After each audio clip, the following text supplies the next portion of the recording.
సైనికులకు నాణ్యత లేని ఆహారాన్ని పెడుతున్నారంటూ సామాజిక మాధ్యమం ద్వారా బహిరంగ ఆరోపణలు చేసిన బీఎస్ఎఫ్ జవాన్ తేజ్ బహదూర్ అయితే ఇప్పుడు అతడు ఉన్నాడా లేడా అనే సందేహం వ్యక్తం చేస్తుంది అతని భార్య.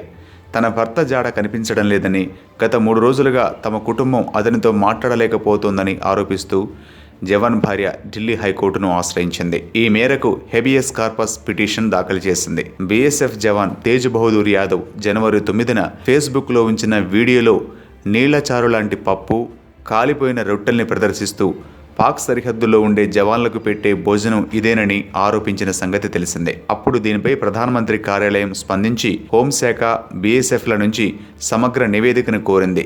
మరోవైపు ఆహార పర్యవేక్షణ కోసం ఉన్నతాధికారులను నియమించేలా ఢిల్లీ హైకోర్టులో ఓ ప్రజా ప్రయోజన వ్యాజ్యం సైతం దాఖలైంది. తాజాగా జవాన్ భార్య షర్మిల, అతని కుటుంబం తేజ్ బహదూర్ కనిపించడం లేదంటూ హైకోర్టును ఆశ్రయించడం పలు అనుమానాలకు దారితీస్తుంది. తన భర్త అదృశ్యం, స్వచ్ఛంద విరమణ దరఖాస్తు తిరస్కరణపై ఉన్నత స్థాయి విచారణ చేపట్టాలన్నారు. అయితే తేజ్ బహదూర్ ఆసుపత్రిలో చేరినట్లు బీఎస్ఎఫ్ డీజీ తెలిపినట్లు మాజీ పారామిలిటరీ సిబ్బంది సంక్షేమ సంఘం ప్రధాన కార్యదర్శి రణబీర్ సింగ్ చెబుతున్నారు. అసలు కారణం త్వరలో తెలుస్తుందో లేదో వేచి చూడాలి.